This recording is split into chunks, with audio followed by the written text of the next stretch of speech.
Kalena dhammat sawanang etamang kalamuttamang. Part 8a. Hidup senang, mati tenang. Sumber, kumpulan artikel dan ceramah Ajahn Brahm. Narasumber, Ajahn Brahm. Penghimpun, Handaka Wijayananda. Penerjemah Chuang. Penyunting, Handaka Wijayananda. Cetakan pertama Februari 2009. Ehipasiko Foundation. Bab 11. Bahagianya melepas. Di dunia Buddhis dewasa ini, terdapat banyak diskusi di antara para meditator tentang relevansi jhana yang akan dijelaskan di bawah ini. Pertanyaan pertama yang biasanya diajukan adalah, haruskah kita mencapai jhana dahulu untuk menjadi tercerahkan penuh atau arahanta, ataukah mungkin untuk meraih tujuan tertinggi tanpa pengalaman jhana apapun?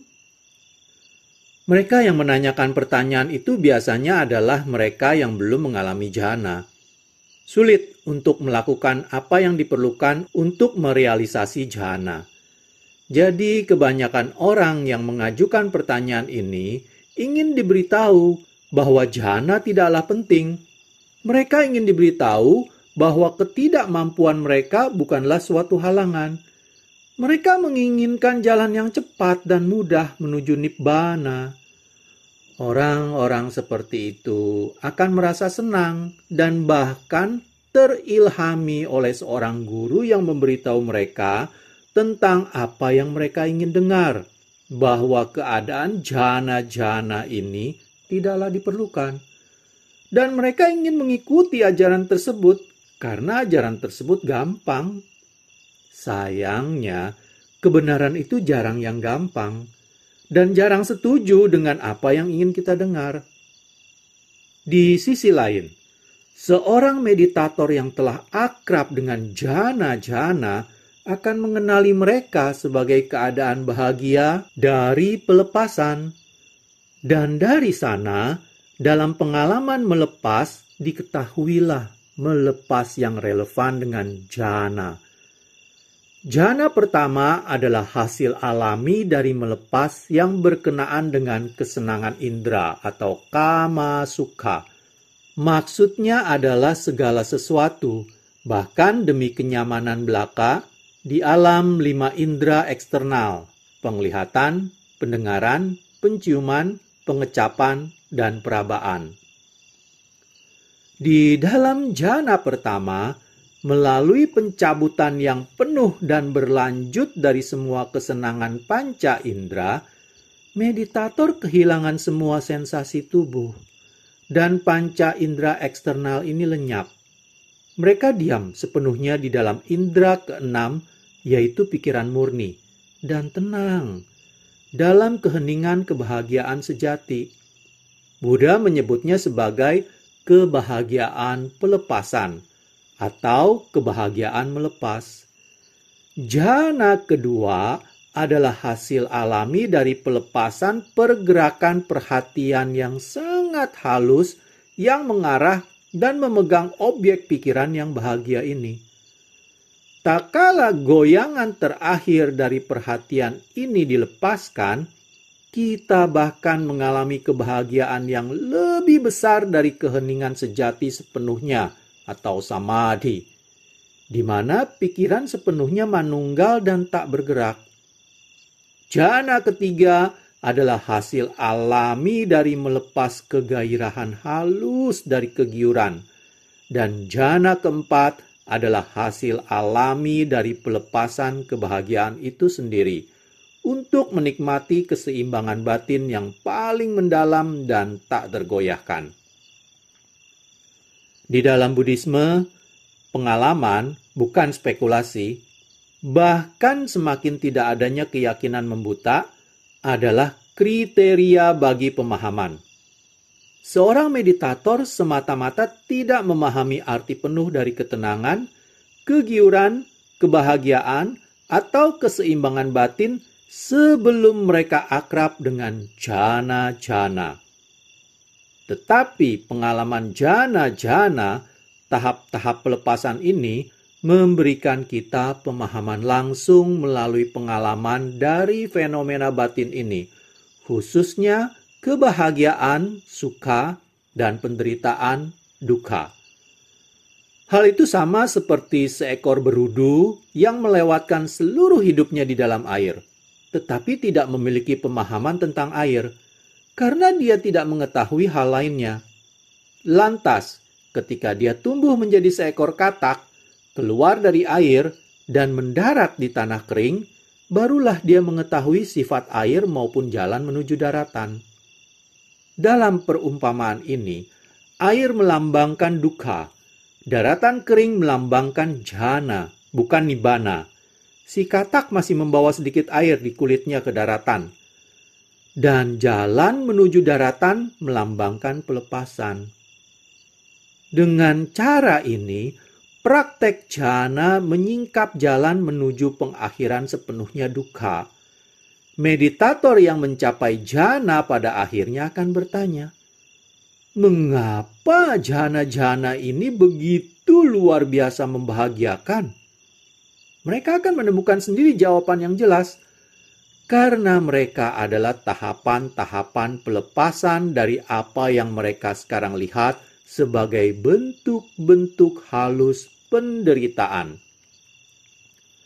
Ketika kita telah akrab dengan jana dan menyadari sumber kebahagiaan sejati di sana, kita akan melihat sendiri bahwa semua kesenangan duniawi yang berasal dari 5 indera eksternal, termasuk seksualitas, adalah semata-mata duka. Kemelekatan terhadap tubuh dan petualangan indranya akan mulai memudar. Kita akan memahami dengan jelas mengapa semua makhluk tercerahkan adalah selibat. Lalu, selama kita maju terus ke jana-jana yang lebih tinggi dan merenungi mengapa setiap tingkatan yang lebih lanjut bahkan lebih membahagiakan lagi, kita mengerti bahwa hal itu karena kita telah melepaskan kemelekatan batin halus, seperti kemelekatan terhadap kegiuran, kebahagiaan, dan keseimbangan batin. Menjadi jelas bahwa bahkan keadaan batin paling tinggi seperti itu pun adalah bentuk-bentuk halus dari penderitaan. Karena ketika kita melepas mereka, maka lebih banyak penderitaan yang juga berlalu. Semakin tinggi kita maju, semakin banyak duka yang berlalu, dan melalui proses ini, duka menjadi diketahui. Kita tidak dapat mengetahui sepenuhnya kebenaran tentang penderitaan, demikian pula 4 kebenaran mulia, kecuali dengan pelepasan penderitaan melalui pengalaman jana. Oleh karena itu, sangatlah aneh bahwa sebagian orang berpendapat bahwa praktek jana menuntun kepada kemelekatan. Bagaimana mungkin? Apa yang merupakan latihan pelepasan menuntun kepada kemelekatan? Tentu saja, Buddha berulang kali mengatakan bahwa jana-jana ini tidak semestinya ditakuti, tetapi semestinya dikembangkan, dan bahwa ketika jana-jana ini diakrabi secara teratur, mereka akan menuntun kepada Sotapanna, Sakadagami, Anagami, dan Arahanta, 4 tataran pencerahan. Lihat Pasadika Sutta dari Digha Nikaya. Begitu pencerahan penuh diraih dan semua kemelekatan dienyahkan, maka melepas ke dalam jana-jana menjadi sealami sehelai daun yang lepas dari pohon dan jatuh ke tanah. Tentu saja, kemampuan kita saat ini untuk melepas dan mengalami jana adalah sebuah ukuran bagi pemahaman sesungguhnya kita terhadap dhamma dan kurangnya kemelekatan sebagai konsekuensinya. Bab 12. Apakah Anda ke sini untuk mati? Sebuah ceramah oleh Ajahn Brahmawangso kepada para biku di Bodhinyana Monastery selama retret musim hujan 2004. Ketika kita bermeditasi, kita seringkali berhadapan dengan kotoran batin kita. Dan ini adalah salah satu hal mengagumkan mengenai retret musim hujan kita. Tidak ada jalan untuk melarikan diri, atau setidaknya tidaklah mudah untuk melarikan diri darinya. Anda harus cukup cerdik untuk menemukan jalan melarikan diri dari wihara ini pada waktu ini. Jadi tidak banyak yang dapat dilakukan selain menghadapi pikiran Anda sendiri. Anda punya dua pilihan. Anda sengsara atau Anda mendapatkan kedamaian. Di antara dua pilihan itu, saya menyarankan pilihan yang kedua. Raihlah kedamaian dan tenangkan pikiran. Ada banyak trik untuk membantu Anda menenangkan pikiran. Kita memikirkan berbagai cara untuk mampu melakukan praktek lama melepas, pasrah, meninggalkan keduniawian, melepaskan kendali, dan menghentikan kemelekatan dan nafsu. Rasanya saya membicarakan hal-hal ini setiap minggu. Jadi hari ini saya akan berbicara tentang salah satu dari teknik meditasi utama, namun dengan cara yang berbeda. Saya akan membicarakan tentangnya dari perspektif kematian. Saya selalu ingat salah satu ujaran terkenal dari Ajahn Chah. Ketika saya berada di wiharanya di Thailand, beliau akan menghampiri Anda dan bertanya, "Apakah Anda kesini untuk mati?" Dan tentu saja, sangatlah aneh bahwa seseorang menanyakan hal itu karena Anda akan berpikir, "Aku tidak datang ke sini untuk mati. Aku datang ke sini untuk tercerahkan dan untuk bermeditasi dengan baik." Tetapi beliau malah bertanya, "Apakah Anda ke sini untuk mati?" Dan karena Ajahn Chah selalu mengulang-ulang kalimat itu, menjadi sangat jelaslah bahwa gagasan mengenai kematian ini adalah hal yang sangat mendalam dan berguna. Jadi inilah yang akan saya bicarakan hari ini. Bayangkan Anda mati hari ini. Jika meditasi Anda sedang tidak berjalan dengan baik, bayangkanlah diri Anda mati. Bayangkan seperti apa rasanya mati itu. Mulailah bermeditasi secara khusus pada tujuan yang satu itu. Saya tidak benar-benar bermaksud Anda harus berakhir sebagai sebujur mayat. Apa yang sesungguhnya saya maksud adalah supaya Anda melepas. Itulah sesungguhnya kematian itu.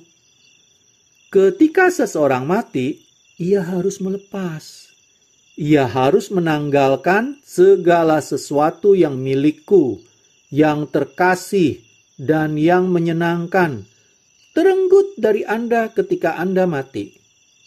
Jadi disinilah kita berlatih mati. Kita membayangkan kematian dengan sepenuh hati, meninggalkan segala hal itu.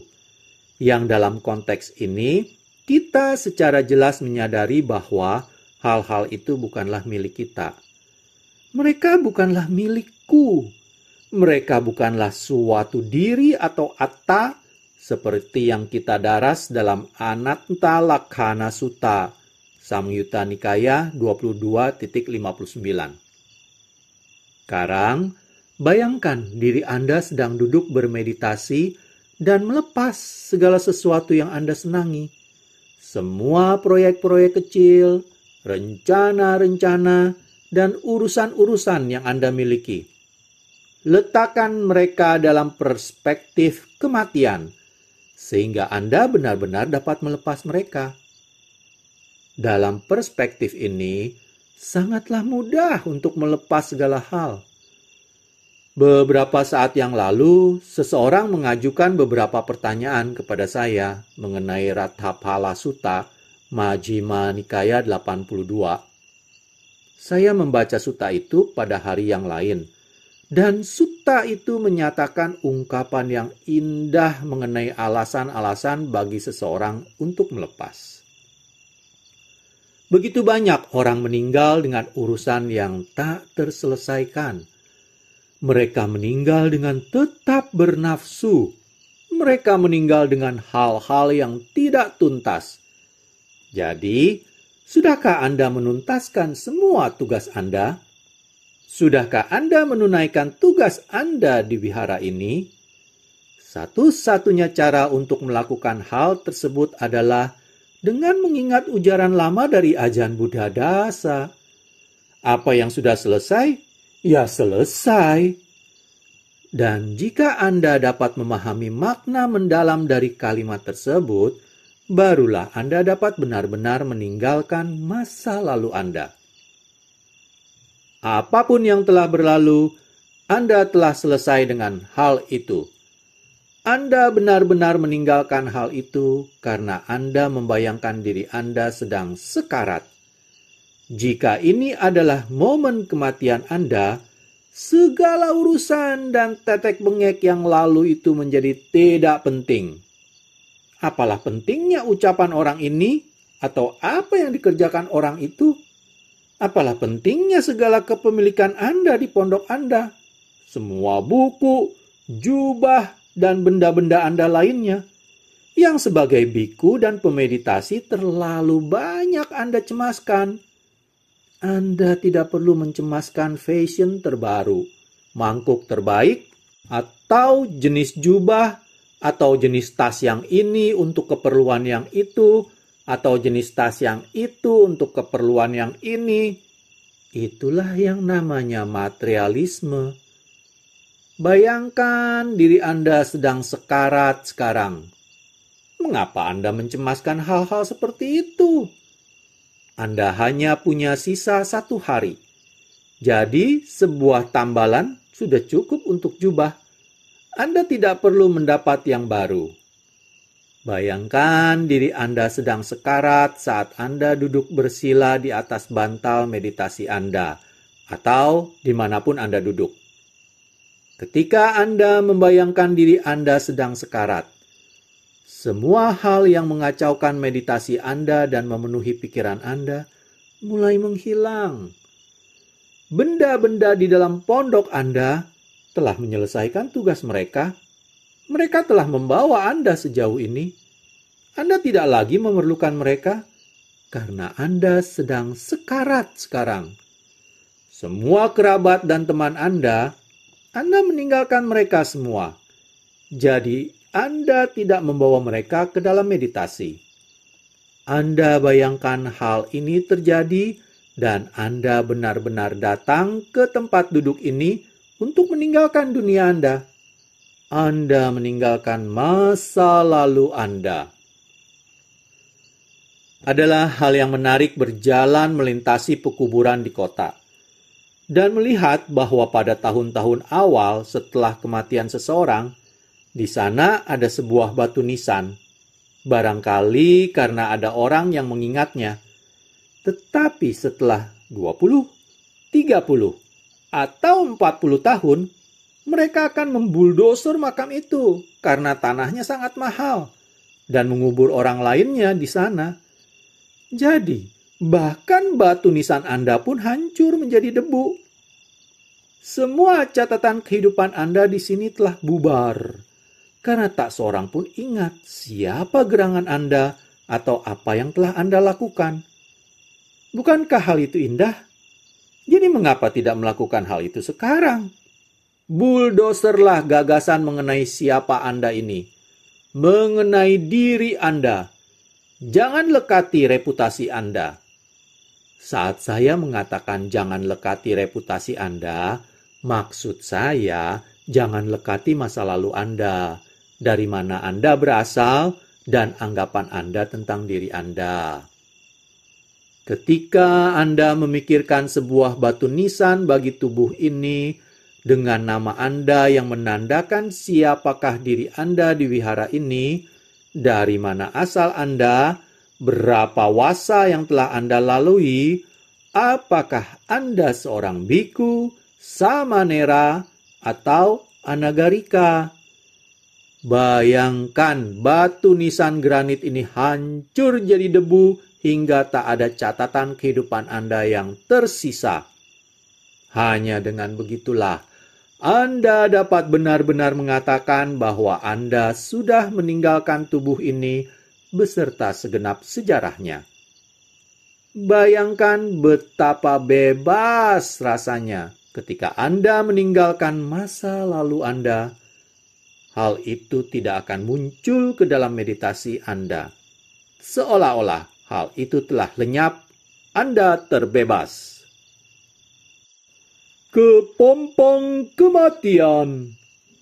Jika pikiran Anda sangat aktif dan banyak berpikir, Anda dapat melakukan hal ini sebagai latihan imajiner di dalam meditasi Anda.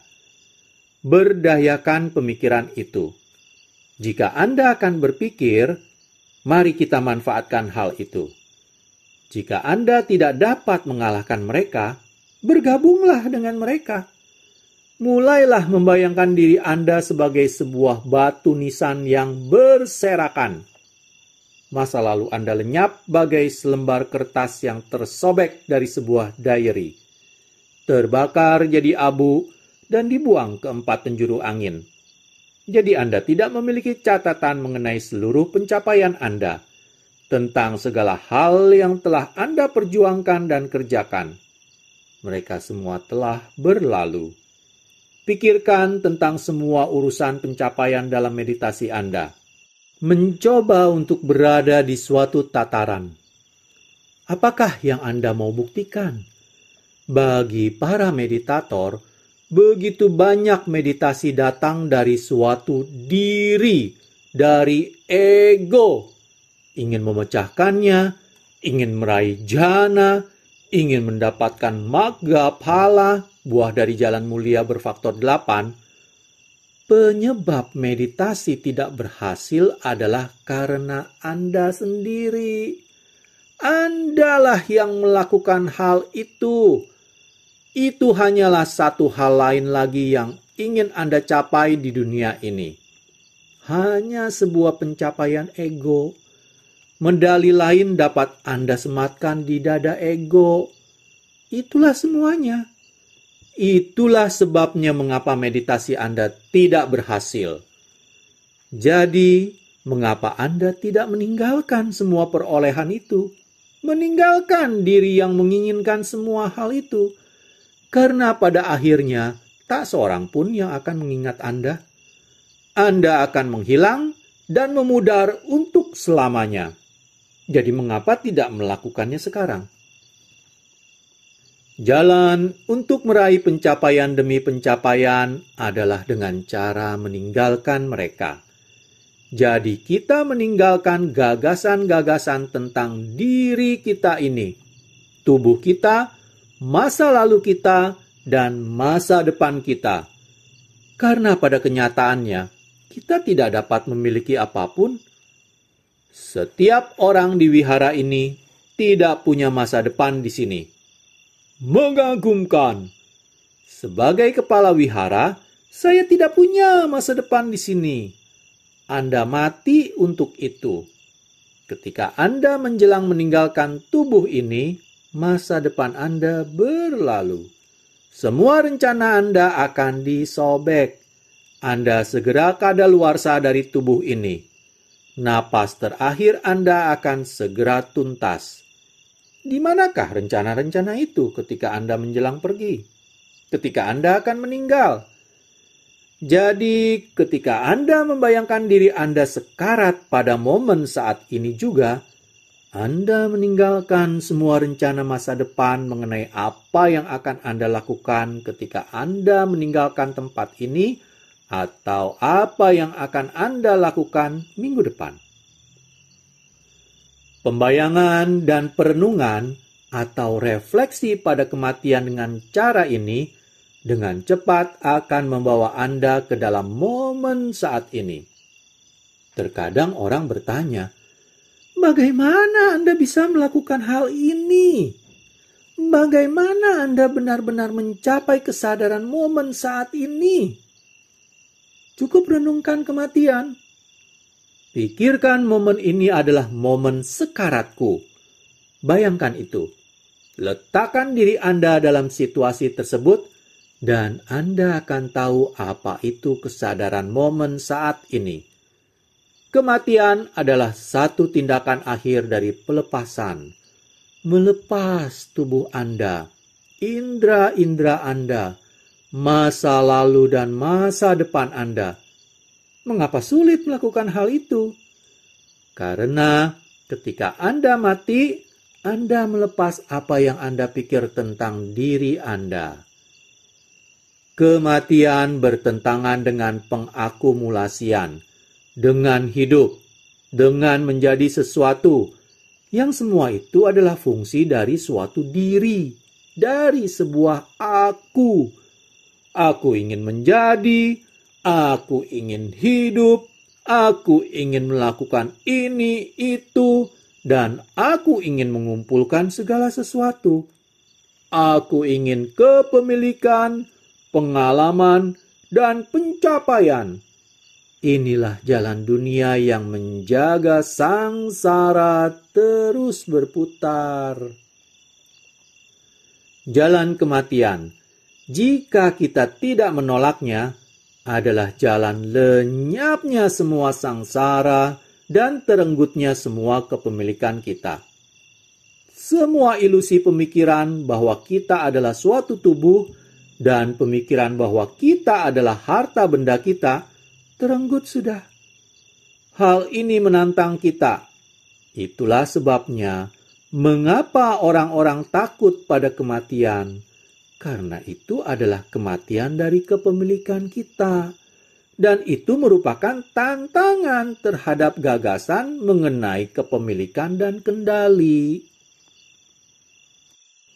Ketika Anda mati, Anda tidak dapat mengendali lagi.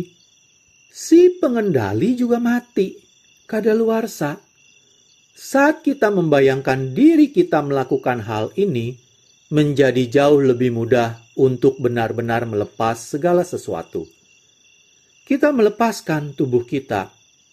Bayangkan diri Anda bernapas, lepaskan napas karena Anda sedang sekarat. Inilah napas terakhirku sekarang. Anda dapati bahwa diri Anda menjadi sangat sadar pada napas saat Anda membayangkan diri Anda sedang sekarat. Napas selanjutnya, Anda mendapatkan satu lagi. Jadi Anda memperhatikannya dengan sangat hati-hati. Napas ini segera habis. Semua urusan kematian ini memberikan Anda sebuah fokus, memberikan Anda apresiasi terhadap setiap napas. Anda telah meninggalkan dunia dan napas adalah satu-satunya yang tersisa. Lantas napas terakhir Anda yang sekarang inilah. Meditasi pernapasan menjadi begitu mudah ketika Anda membayangkan diri Anda sekarat. Letakkan kematian di sekeliling Anda. Bayangkan kepompong yang dinamakan kematian ini mengelilingi Anda, merangkul Anda. Kepompong ini menjauhkan semua kotoran batin, semua masa lalu dan masa depan. Semua gagasan bodoh mengenai kepemilikan harta benda. Pikirkan bahwa Anda adalah tubuh ini dan bahwa hal-hal yang benar-benar Anda perhatikan semuanya disingkirkan di luar renungan kepompong kematian. Di dalam kepompong, mudah untuk berada di dalam momen saat ini. Mudah untuk memperhatikan napas karena Anda sedang meninggalkan dunia. Dan tentu saja, hal paling mengagumkan dari kematian adalah ketika panca indera akhirnya berhenti. Semua urusan melihat dan mendengar ini, berapa banyak dari Anda yang menghabiskan waktu dengan membaca buku atau sekedar melihat-lihat? Tidakkah menjadi hal yang mengagumkan jika melihat adalah sekedar melihat? Mendengarkan ceramah dari CD, bahkan mendengar seperti itu akan menjadi sekedar pendengaran. Tidakkah Anda telah cukup melihat dan mendengar? Semua hal-hal itu tetap menggairahkan Anda, tetap menarik bagi Anda. Mengapa begitu sulit melepas hal-hal yang menggiurkan ini dalam meditasi? Seperti yang telah saya katakan beberapa kali sebelumnya, inilah kemelekatan kita. Kita pikir hal-hal itu adalah milik saya, bahwa mereka adalah sebuah bagian dari aku. Itulah sebabnya kita menolak melepas mereka. Karena ini seakan-akan sesuatu dari kita sedang berlangsung. Sesuatu dari kita meninggal ketika kita masuk ke dalam meditasi yang mendalam. Itulah sebabnya kita merasa takut. Izinkan diri Anda mati terhadap segala penglihatan. Ini adalah hal terakhir yang akan kulihat dalam kehidupan ini tak kala aku menutup mataku untuk bermeditasi. Ini adalah suara terakhir yang akan kudengar. Aku akan melepas semua pendengaran sekalian. Aku hanya merasakan tubuhku untuk terakhir kali, dan lalu tubuhku akan menghilang. Ini akan membantu Anda untuk melepas indera-indera. Indera-indera ini benar-benar mengendalikan Anda. Mereka selalu mengusik Anda. Mereka senantiasa menuntut perhatian Anda, memenuhi pikiran Anda. Sebegitu banyaknya, sehingga kesadaran pikiran, cita, menjadi begitu sulit Anda kenali. Kelima indera inilah yang bermain-main dengan Anda, mencucuk hidung Anda dari kehidupan ke kehidupan, menyeret Anda melewati pasang surutnya sangsara. Coba lihat, apakah Anda mampu meninggalkan dunia panca indera? Jika Anda mati terhadap dunia panca indera dan mati terhadap tubuh, semua yang jadi kepedulian Anda itu lenyap. Anda mati. Ketika Anda mati, satu-satunya hal yang tersisa adalah pikiran. Ketika seseorang mati, arus kesadaranlah yang pergi dari satu kehidupan ke kehidupan, dan pikiranlah yang mencari sebuah tempat baru untuk lahir. Tapi setidaknya Anda tahu, itulah apa yang tertinggal ketika Anda mati meninggalkan tubuh dan panca indera. Jika Anda mati terhadap tubuh dan panca indera, nimitta muncul dalam cara yang sama ketika seseorang meninggal. Mereka pergi menuju cahaya. Jika Anda belum pernah melihatnya dan Anda ingin menemukan nimitta, bayangkanlah diri Anda sekarat. Saat Anda membayangkan hal itu, Anda membangun refleksi imajiner ini dan berkontemplasi, mengisi diri Anda dengan persepsi itu, dan lantas Anda akan temukan bahwa Anda memadamkan tubuh ini. Anda padam dari indera-indera. Anda datang kemari untuk mati. Anda mati terhadap hal-hal dunia dan mati terhadap kepemilikan. Anda mati untuk menjadi biku sejati, petapa yang pergi ke gua hati, jauh dari dunia tubuh, penglihatan, dan suara-suara. Saya hentikan part 8a sampai di sini. Pada part selanjutnya, saya akan melanjutkan membaca bab 12 mengenai apakah Anda kesini untuk mati, dengan melanjutkan membacakan subbab tempat nimitta berada. Terima kasih. Kalena dhammat savanang etammang kalamutamang